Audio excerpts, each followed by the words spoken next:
formally charged with murder of the late MP for Ibuakwa North, Joseph Boachi Dankwa Edu. Northern regional capital Tamale hit by water shortage.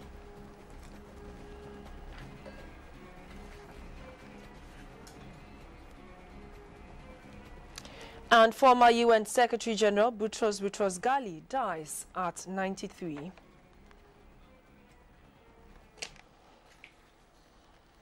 Hello, good evening to you and welcome to News Hour on GBC24. My name is Gifty. And I am Shirley, and Robert from Pelmanso will help us with the sign language interpretation. Now the stories. 19-year-old Daniel Esiedu appeared in court on Tuesday charged with the murder of Joseph Boachi Dankwa Edu, MP for Ibuakwa North. The police say the suspect intentionally and unlawfully caused the death of the MP. Exactly a week ago, Ghanaians woke up to the news of the death of Joseph Boachi Dankwa Edu.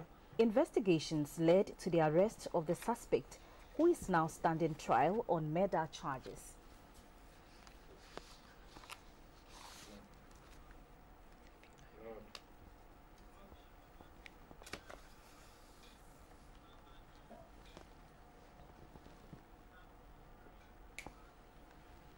Now, Tamale, the northern regional capital, has been hit by water shortage in the last 2 weeks. The shortage of water is an obstacle to daily living. It leads to the spread of disease and compromises safety. Coupled with harmattan conditions in the north, the shortage is gradually affecting commercial activities in the area. Sabongida, Kukuo, Chingli, Dohi, Nayili, and Moshizongo have all been affected by the shortage, with the Tamale Teaching Hospital being the hardest hit. Our correspondent Mutala Muhammad is on the line to Tamale with details of that development. Mutala, good evening. Good evening, Shirley. Now, what can you tell us about this water shortage in Tamale? Well, I must say that the water shortage hit Tamale over the last 1 week, but they've restored water to all these areas that you've mentioned now. There was a transformer that at the treatment plant in Dalong that broke down. As we speak, the Volta River Authority and the Ghana Water Company together worked on the transformer on Thursday, and they've restored water to these areas. Now, I'm told by the PRO of the Ghana Water Company that the metropolis has been undergoing water rationing for some time now. So these areas you mentioned that are not getting water, what it means is that during the period that water shortage hit the town, the transformer had a problem. It was their turn to have water, but they could not get. So as it goes now, they should be getting water between tomorrow and tomorrow next. It should be their turn to get water. The most difficult situation, however, has to do with the peri-urban areas of the Tamale metropolis. I just visited a community in Pamvu, in the Tamale South constituency, and the situation there is not good at all. I saw women and children fetching water in a dark house, and animals were also trying to scoop some water from these dark houses. I must say the dark house and ponds have all dried up as a result of the dry weather conditions that we are experiencing in the region. Mutala, that's how the residents are dealing with this situation. What about commercial activities? How has this shortage affected commercial activities? Well, as you know, Tamale is a typical traditional area where most market activities are undertaken by women. And what I'm told by these women is that it delays their going to the market to buy and sell. It also means that they have to leave the market earlier than usual. So it is obviously affecting their activities. And when the market women are not selling and buying, it obviously affects everyone else. People who are working in the civil service, the public service, have to go to work late because of the water shortage. They have to stay at home and get some water from their pipes. Others do have to go home early to be able to fetch water.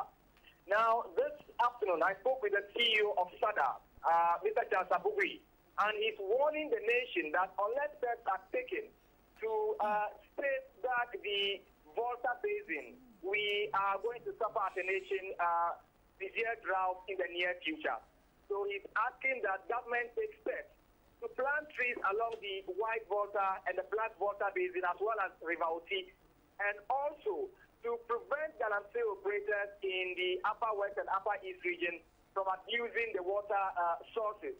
Now, if you go to Wa and parts of the northern region where Galamsey operators are, you can hardly tell the difference between the White and Black Volta.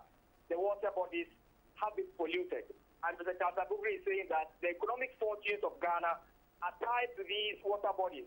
And if nothing is done now, he's afraid that the next generation will be suffering severe water conditions. Mutala, so how soon is the Ghana Water Company ready to fix this problem? Well, what I can say is that within the areas that the Ghana Water Company operates, where pipes are connected, they are enjoying water.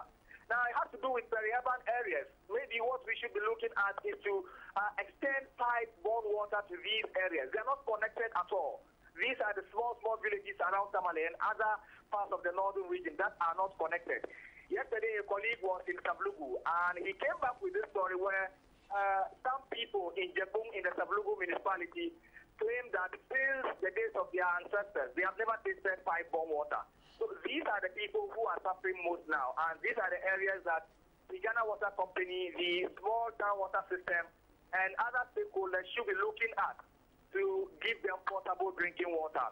Now, I'm told that in Katale, on the eastern corridor, it's a similar story. Even though they have water, they are scooping from dugouts, from pumps, and some of the water in these areas are not treated.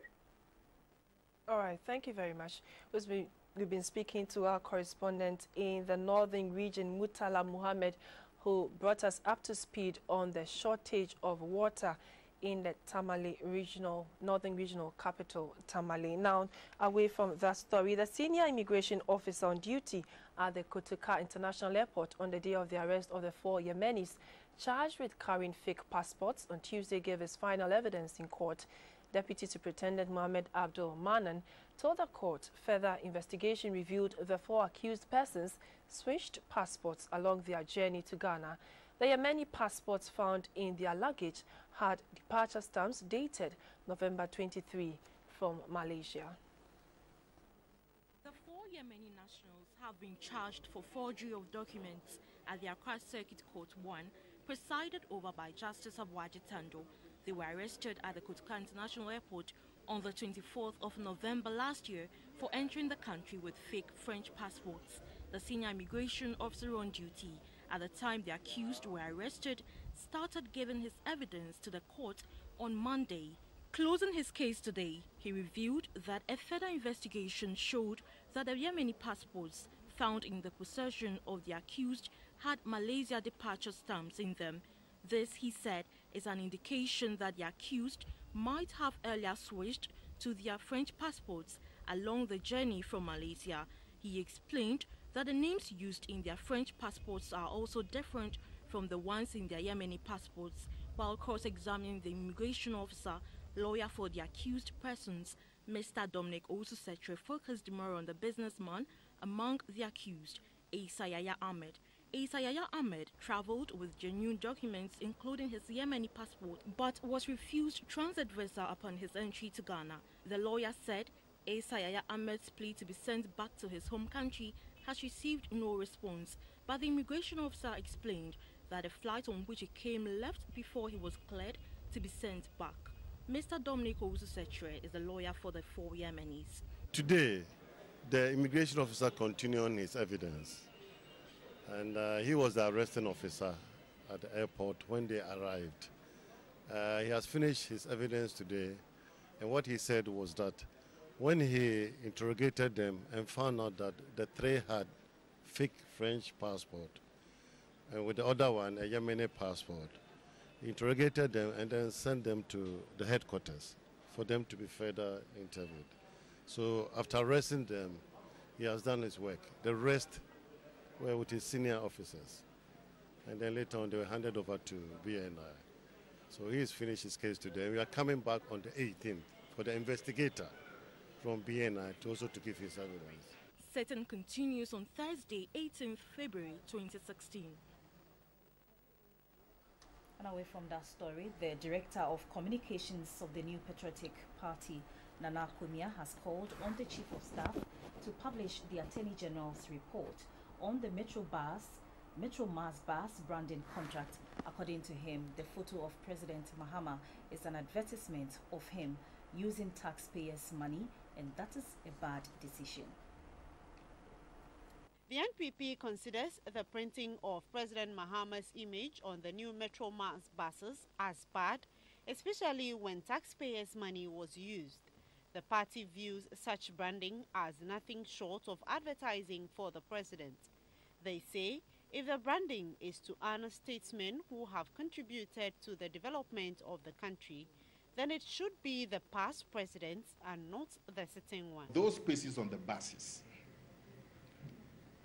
could actually have been hired out to advertising companies who would have brought in the big companies to do advertising, and they would have been paying monies to the taxpayer.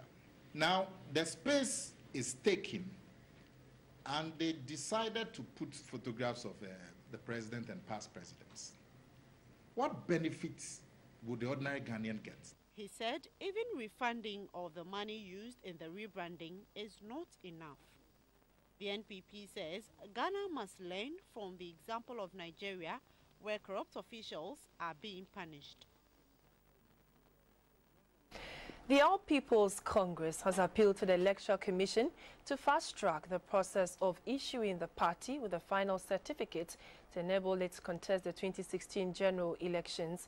The party's founder, Hassan Ayariga, outdoored the provisional certificate on Tuesday, saying if granted a final certificate, the party will organize its Congress in March to elect its executives and flag bearer. I want to thank the Electoral Commission for granting us this provisional certificate. We pray that the EC will look through our application expeditiously and grant us the final certificate as time is not on our side.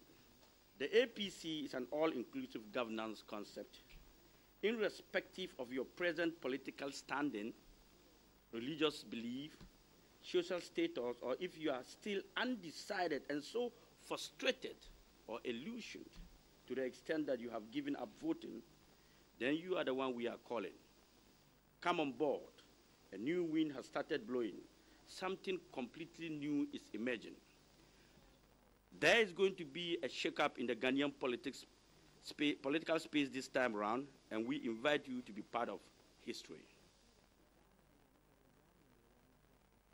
The Ghana Immigration Service says it is working with its strategic partners to develop an integrated and workable approach towards the management of migration in the country.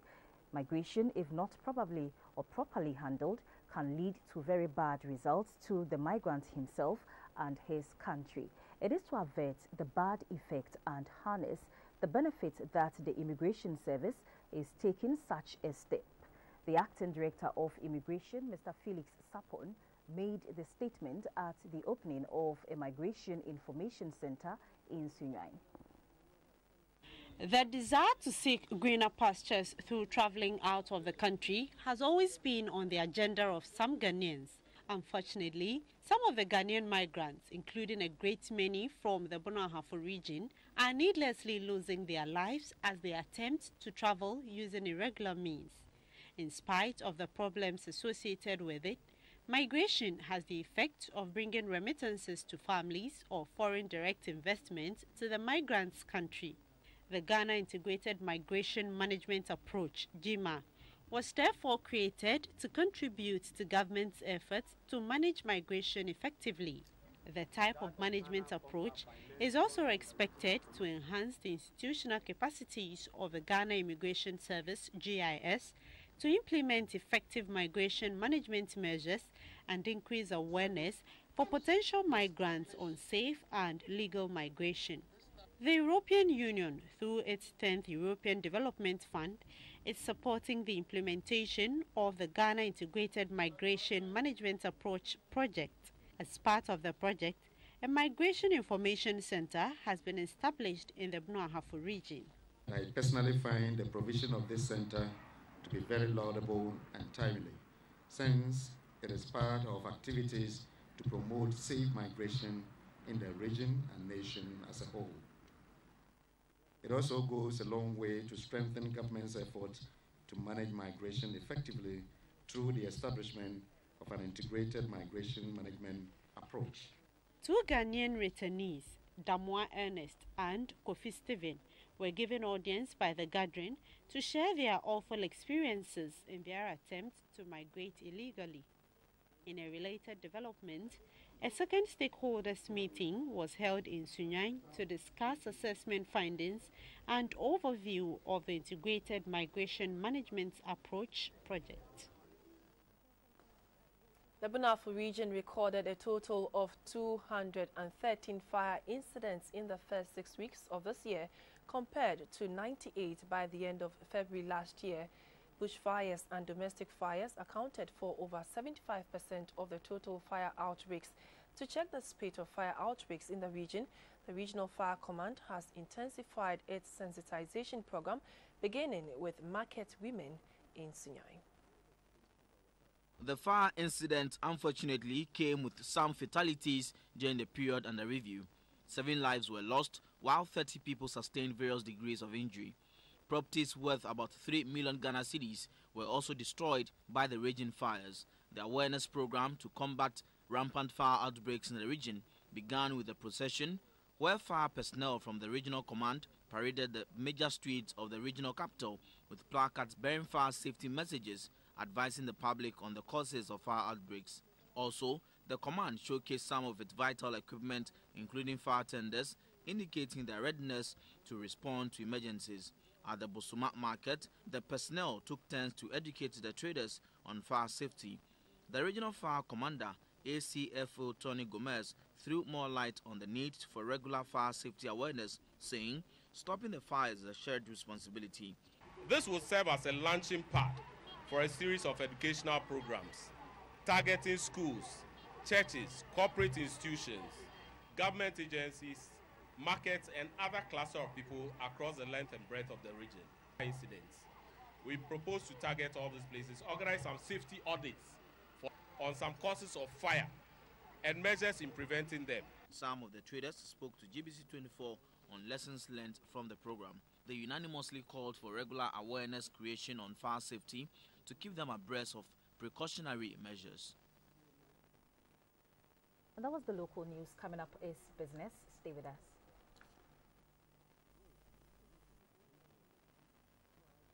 Hello, good evening, and many thanks for joining us for the business segment of the news. I am Dorothy Ajamai.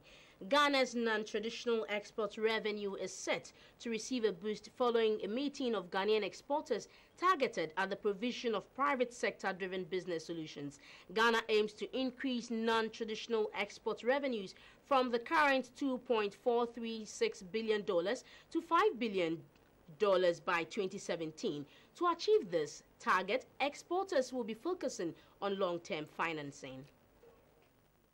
Formed in April 15, 1992, with over 2,500 companies, the Federation of Association of Ghanaian Exporters, FAGE, aims at advocating for the private sector in the export arena. Interest rate on short-term financing is now hovering around 35%. This makes exports from Ghana very expensive. In effect, products from Ghana can hardly compete with their counterparts from other countries with interest rates which is around 10%. And to FAGE, the way out is to get access to long-term financing. The team leader for the frontier market, Mr. Dodi Seidu, said long-term finance can be obtained via venture capital or through the capital market, including the stock exchange. For SMEs to get long-term financing, the financing must come from long-term sources. The other reason, of course, is that the SMEs do not have the structure that makes them attractive to investors and bankers. The vice president of FAGE, Marjorie Abdeen, was of the view that the establishment of Exim Bank can help in easing the pressure on exporters. Development financing is not something that will interest them. That is why we are saying that government is the body that should look at providing development financing. because they have access to funding that they can afford to wait for it to provide a profit. Funding that can maybe wait 20 years before they get profit. The fall of the cedi over the years is largely due to Ghana's inability to take advantage of the export market. However, Phage says with the right financing, it can help government meet its annual target of scaling up non-traditional exports from $2.5 billion to $5 billion by 2017. Parts of the country continuing to suffer water shortage as a result of the pollution of river bodies due to illegal mining or galamsey operations and the effect of climate change. Given the important role of water to human existence, experts are of the view that Ghana's economy will be hardest hit if a solution is not immediately found to the shortage. The Chief Executive of the Water Resources Commission, Mr. Ben Ampoma, now joins us on the line to discuss the water situation in the country. Hello, good evening, sir, and many thanks for joining us. Good evening, madam, and thank you for having me. You're welcome. What has brought us to this point where some communities lack water? Basically, they are from two sources. One, in the current situation that we are in, has to do with the natural causes due to lack of rain, with respect to the long dry period that we are experiencing.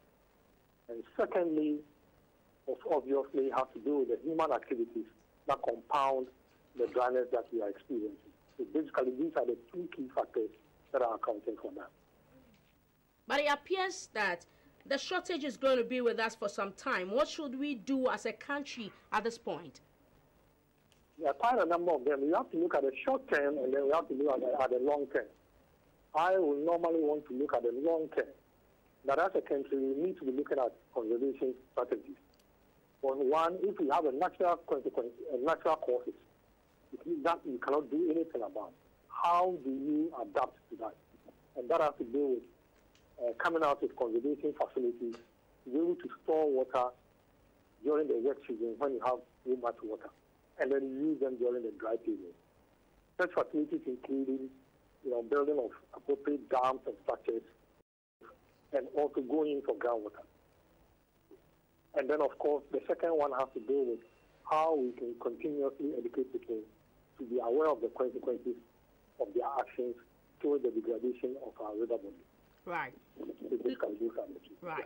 And looking at the long term, as you said, what is likely to be the impact of the shortage on our health and economic activities? Varies. In terms of economic activities, obviously, if people don't get water, especially those that water is a key input in terms of production.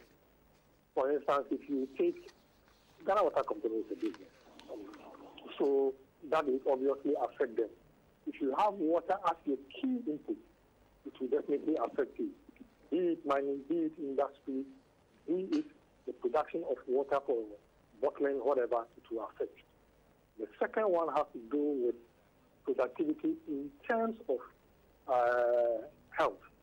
Okay, because if people are not getting the right water, they may be forced to go in for unhealthy or untreated water, and that also has its consequences. And then, of course, you can even look at education, productivity. Students not getting water, because I understand some students are facing this particular problem. Our school children not be able to go to school in time.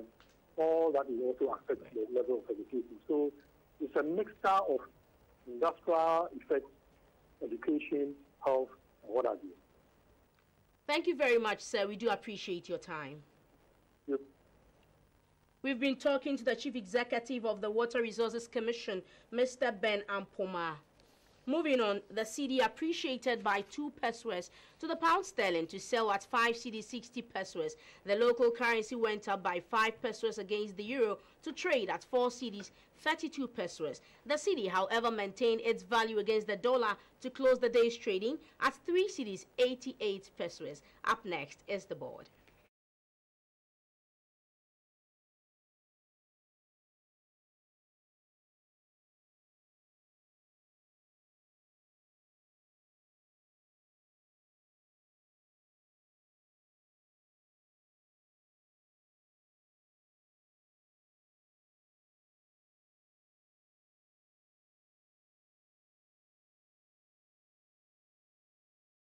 The price of light crude went up by 23 cents to sell at $29.67 per barrel. Gold, on the other hand, dropped in price to trade at $1,217.40.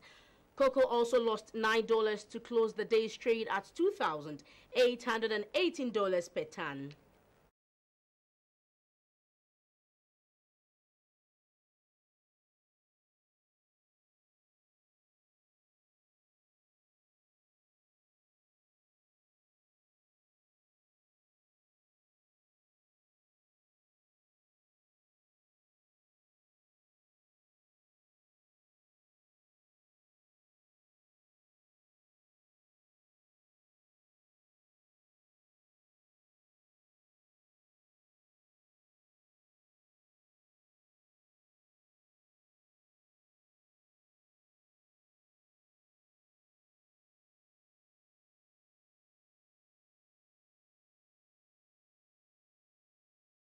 This segment was brought to you by Airtel, SIC, and Ernest Chemist. We have more news ahead. Please do stay. Hydrocephalus, also known as ASRAM in Akan, is the accumulation of excess cerebrospinal fluid which is produced by tissues lining the ventricles of the brain. Health experts say the defect, which occurs during pregnancy, can be corrected through surgery. This is Christy Senape, a 2-year-old girl suffering from hydrocephalus, popularly known as ASRAM by the Akans. According to Christy's mother, she gave birth to her daughter at home, and the next day, she realized that her skull was softening.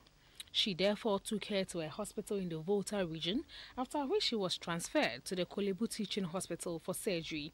4-month-old little Abuaje is also suffering from hydrocephalus.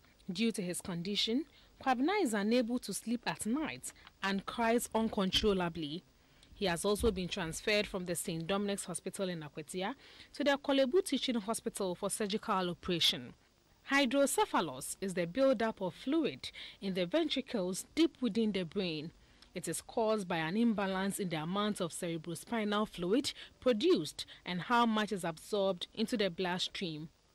Although hydrocephalus can occur at any age, it is more common among infants and older infants. In most cases, hydrocephalus starts before a baby is born. It is caused by a birth defect in which the spinal column remains open, a genetic abnormality, or certain infections that occur during pregnancy. The condition can also occur due to bleeding in the brain during or shortly after delivery and head trauma.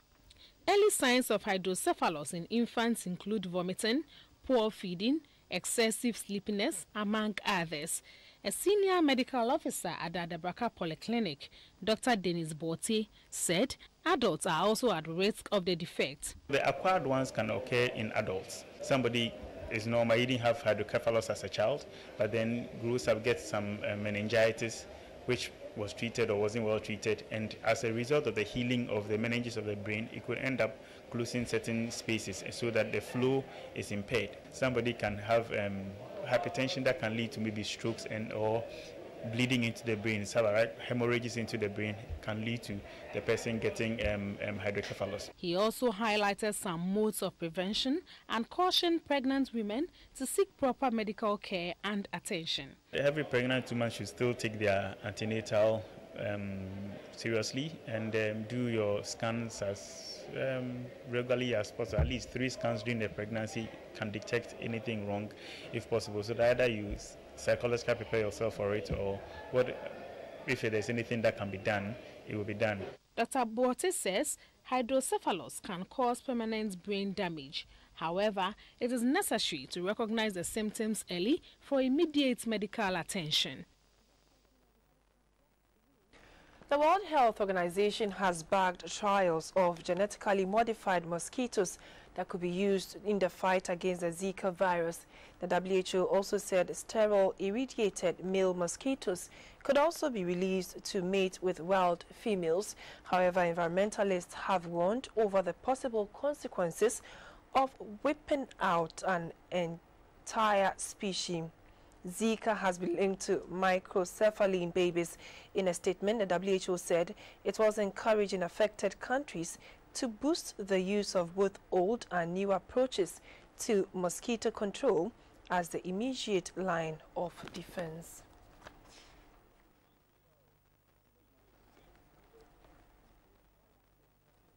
We'll bring you the international news after this break.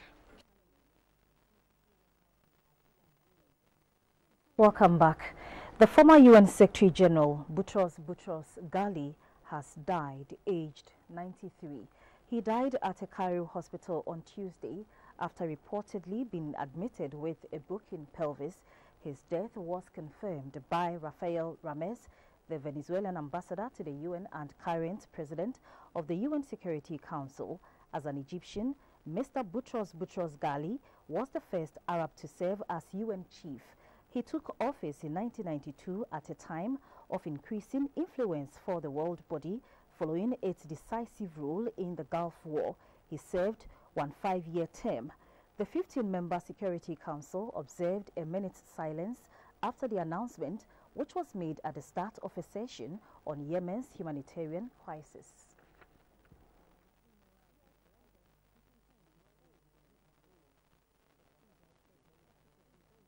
Kenya's President Uhuru Kenyatta has announced plans for a new prison for violent extremists. He says the facility will prevent offenders from spreading their extremism. Currently, only death row inmates are kept in separate prison blocks from the rest of the convicts. The country's correctional facilities have previously been described as inhumane, with some heavily congested.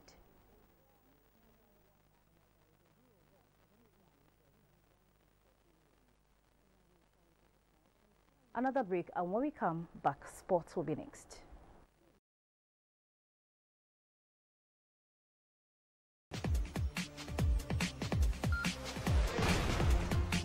Talk Sports, I'm Theophilus Sampa. Lionel Messi and teammate Luis Suarez made the headlines over the weekend after crafting a witty two-man penalty in Barcelona's 6-1 rout over Celta Vigo. This piece of brilliance has made headlines and people are still talking about it. And here in Accra we have Ace commentator Mr. Kobna Ibua on the line to give us an insight into this particular development. Good evening, writer. Writer, if you can hear me, good evening. Hi, good evening to you. Well, I believe you really saw what happened in Spain when the two guys, that's Messi and Suarez, made that two-man penalty. The debate is still going on. I just want to know, is this new? If yes, give us an insight into it, and if no, how did it become? Well, first of all, this is not the first time. We've had a number of times where we've seen such penalty kicks, except it doesn't normally happen. I think the most talked about had to do with between Thierry Henry and Robert Pires in 2005 when Arsenal played against Manchester City. You know, Pires had scored from normal penalty kick the first time. The second time, he tried to pass the ball to Thierry Henry in a botched attempt. David James was in the post. It didn't work out.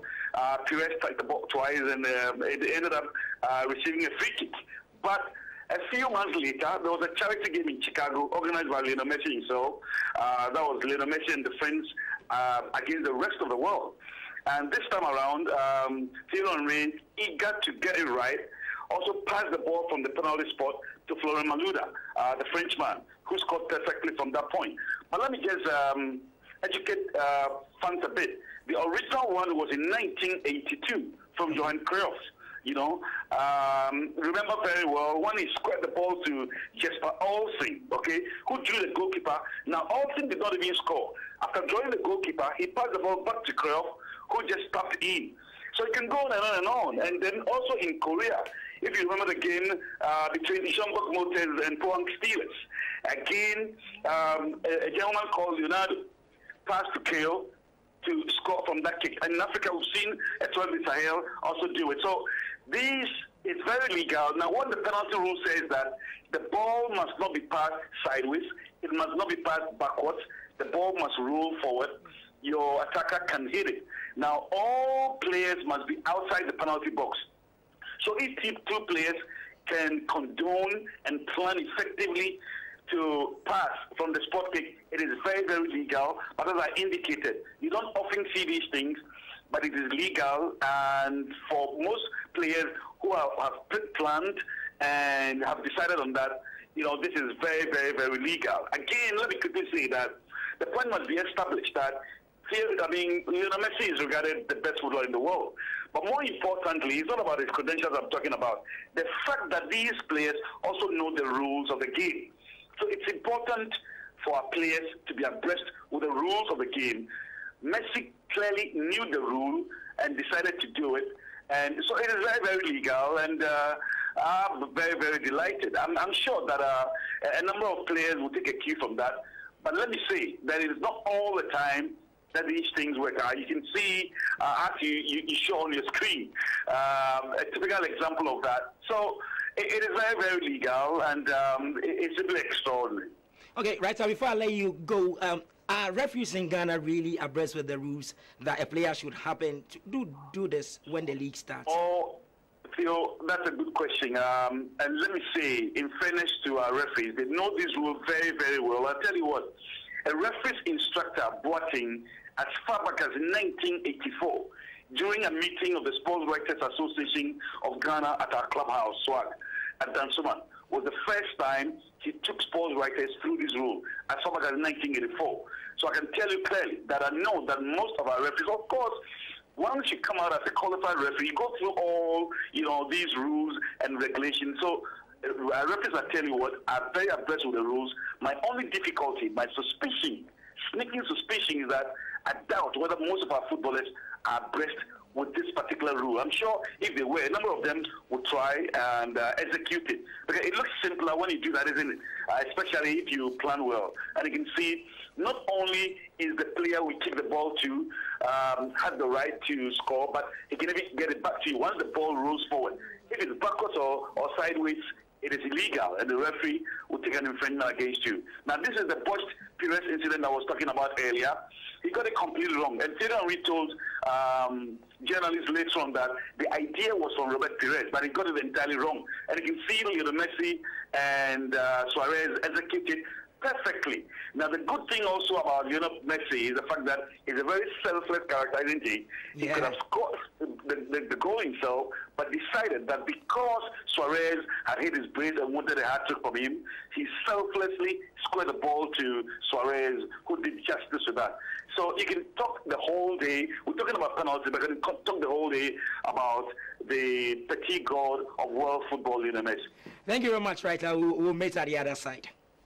I appreciate it. And let's move on. 3 Ghanaian baseball players have been handed a 3-month trial to develop their skills in Japan as part of efforts to promote the sport in Ghana. The trial is expected to boost the development of the sport in Ghana. Baseball in Ghana has come a long way since its formation in 1993.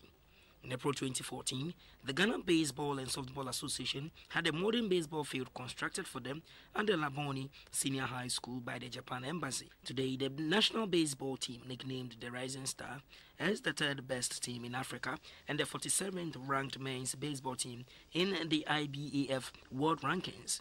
For the first time, 3 young players have been selected to have trials in Japan. And they are 18-year-old Michael Aklesi, based in the Volta region, 17-year-old Henry Nikwe from Accra, and Lawrence Che, a 16-year-old from Kwewu in the Eastern region. The president of the Ghana Baseball and Softball Association, Mr. Albert Frimpong, says the development shows that baseball is alive in Ghana. 3 players will be going to Japan this year to go and live in Japan for 4 months, train, play very well. If they're able to get to that standard, 1 or 2 of them will become professionals. And at the same time, in June, I'll be going to South Africa soon to finalize arrangements I'm trying to make for some of our senior boys to go and play in South Africa. If all goes well, the same June, some good senior boys will also start playing for semi-professional in South Africa. The 3 will be accompanied by Coach Courage Akwaku. Before I check out from the studio, as part of efforts to popularize beach soccer in the country, the association has held a media interaction in Accra.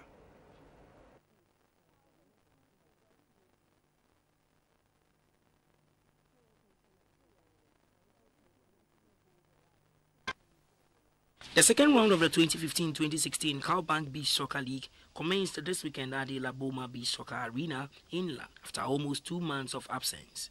League leaders, Kita Sunset Sports, continued their impressive run with a comprehensive 3-0 victory over 15th place Winneba Giants. In a move to get all stakeholders involved in raising the awareness of the sport and the benefit Ghana stands to derive from the sports if well developed, a first media stakeholder interaction has been held in Accra. The interaction is centered on a wide range of issues, including the easy flow of information from the association, the teams, and sponsors. At the end, officials described the meeting as fruitful. I believe that this meeting has been very beneficial, and we think that it will go a long way into further supporting this sport. What we need is a massive injection of support for beach soccer because it's spreading and it's growing, but we cannot cope with the rate of growth. We have a national team that's ranked by CAF and FIFA, and we're only playing in Greater Accra. The association says corporate Ghana should come on board to partner Cowbank to develop the sport.